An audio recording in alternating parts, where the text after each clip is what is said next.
గారి నాయకత్వం, నరేంద్ర మోడీ గారి నాయకత్వం, పోడు భూముల సమస్యను పోడు భూముల సమస్యను ఆదివాసులకు భూములు ఫారెస్ట్ అధికారుల దౌర్జన్యం, అటవీ అధికారుల దౌర్జన్యం, గిరిజనులపై పెట్టిన అక్రమ కేసులను గిరిజనుల భూములు గిరిజనులకే, అటవీ హక్కు పత్రాలు, అటవీ భూములకు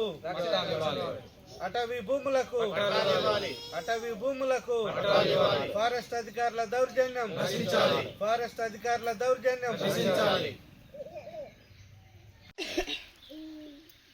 మున్నెల మండలంలోని చిత్తాపూర్ గ్రామానికి చెందిన నిరుపేద గిరిజనులు గత 30 సంవత్సరాల నుంచి సాగు చేసుకుంటున్నటువంటి భూములను అటవీ శాఖ అధికారులు దౌర్జన్యం చేసి లాక్కోవడం అనేది చాలా దారుణమైనటువంటి విషయం. మరి గత 1995 సంవత్సరంలో కొట్టుకున్నటువంటి అటవీ భూములను అప్పటి నుంచి ఇప్పటి వరకు సాగు చేసుకుంటూ ఉన్నారు. కానీ ఇటీవల ఈ కాంగ్రెస్ ప్రభుత్వం, టీఆర్ఎస్ ప్రభుత్వం ఏర్పడిన తర్వాత ఈ గిరిజనుల మీద దాడులు పెరిగి అటవీ భూములన్నిటిని కూడా అన్యాక్రాంతం చేసేసి మరి రైతుల్ని అటవీ భూముల నుంచి వెళ్ళగొట్టే కుట్ర చేయడం జరుగుతూ ఉంది. కాబట్టి ఈ ప్రభుత్వాల యొక్క చర్యల్ని మేము భారతీయ జనతా పార్టీ నుంచి తీవ్రంగా ఖండిస్తూ ఉన్నాం. వీళ్ళందరూ కూడా నిరుపేద కుటుంబాలకు చెందినటువంటి వాళ్ళు, రెక్కాడితే కానీ డొక్కాడనేటువంటి స్థితిలో కూలీనాలి చేసుకుని బతుకుతున్నటువంటి వాళ్ళు, కేవలం 1 ఎకరం 2 ఎకరాలు 3 ఎకరాల భూములు కొట్టుకొని, అటవీ భూముల్ని కొట్టుకొని సాగు చేసుకుని కుటుంబాల్ని వెళ్ళదీసుకుతున్నటువంటి నిరుపేదలు. మరి ఇలాంటి నిరుపేదల్ని మానవత్వం లేకుండా అటవీ శాఖ అధికారులు, ఈ కాంగ్రెస్ ప్రభుత్వం మరి వారిని సాగు చేయనీయకుండా అడ్డుకోవడం, వారిపైన కేసులు పెట్టడం అనేది చాలా దుర్మార్గమైనటువంటి విషయం. కాబట్టి ఈ ప్రభుత్వాల చర్యలను మేము తీవ్రంగా ఖండిస్తూ ఉన్నాం. మరి ఒకవైపు రేవంత్ రెడ్డి నిరుపేదల కోసం, గిరిజనుల కోసం మేము 100 కోట్లు ఖర్చు చేస్తూ ఉన్నాం, వారి అభివృద్ధి కోసం మేము అహర్నిశలు కష్టపడతా ఉన్నాం, మాది పేదల ప్రభుత్వం, గిరిజనుల ప్రభుత్వం, దళితుల ప్రభుత్వం అని చెప్పుకుంటూ మరి వాళ్ళను, అదే కోవకు చెందినటువంటి గిరిజనుల్ని వారి యొక్క భూములు లాక్కొని వాళ్ళకు ఉపాధి లేకుండా చేసేసి వారిని రోడ్డు మీద పడేస్తే వాళ్ళు ఏ రకంగా బతకాలి, వారి యొక్క కుటుంబాలు ఏ రకంగా పోషించుకోవాలో ఈ రాష్ట్ర ప్రభుత్వం, అటవీ శాఖ అధికారులు సమాధానం చెప్పాలని చెప్పేసి మేము డిమాండ్ చేస్తూ ఉన్నాం.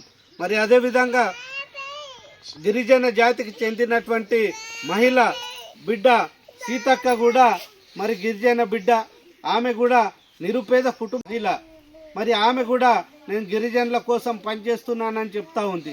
మరి వీళ్ళందరూ కూడా మీ గిరిజన జాతికి చెందినటువంటి మహిళలు, గిరిజన సోదరులు, మరి సీతక్క మిమ్మల్ని కూడా అడుగుతా ఉన్నాం, మరి వీళ్ళందరూ మీకు కనిపించట్లేదా? మీ ప్రభుత్వానికి ఈ గిరిజనులు పట్టరా? వీళ్ళ బాధలు పట్టవా మీకు? మరి మీరెందుకు, మీ ప్రభుత్వం ఇలాంటి గిరిజనుల భూముల్ని తీసుకుంటున్నా, మీరు ఒక గిరిజన శాఖ మంత్రిగా, గిరిజన బిడ్డగా మీరెందుకు చర్యలు తీసుకోవట్లేదు? గిరిజనుల భూములు వారికి ఇవ్వకుండా మీరేం చేస్తున్నారని చెప్పేసి మిమ్మల్ని అడుగుతా ఉన్నాను. అదే రకంగా చాలామంది ఎస్టీకి సంబంధించినటువంటి ఎమ్మెల్యేలు, ఎంపీలు కూడా ఉన్నారు. కానీ ఎవ్వరు కూడా ఈ ప్రభుత్వాన్ని ప్రశ్నించట్లేదు. గిరిజనుల భూములు లాక్కుంటున్నా కూడా ఏ ఒక్కరు కూడా మాట్లాడనటువంటి పరిస్థితి కనిపిస్తూ ఉంది. అదేవిధంగా మరి ఇక్కడ బెల్లంపల్లికి చెందినటువంటి ఎమ్మెల్యే గడ్డం వినోద్, ఆయన కూడా ఒక దళిత జాతికి చెందినటువంటి వ్యక్తి.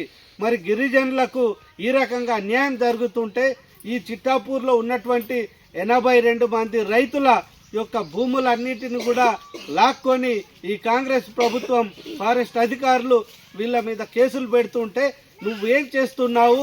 హైదరాబాద్లో ఏసీలో కూర్చుండి ఢిల్లీలో తిరుక్కుంటూ ఏం చేస్తున్నావు వినోద్ అని చెప్పేసి మేము ప్రశ్నిస్తూ ఉన్నాం.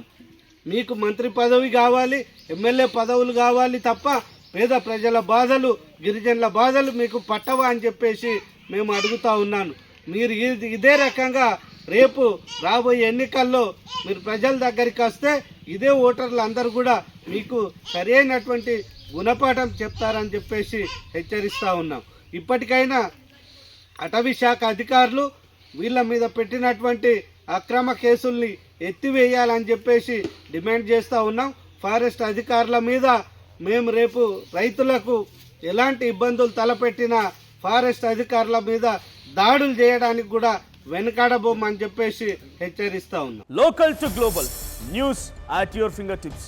మీ చేతిలో ఒక ఆయుధం. Download Raa TV app. Media legend Ravi Prakash is back.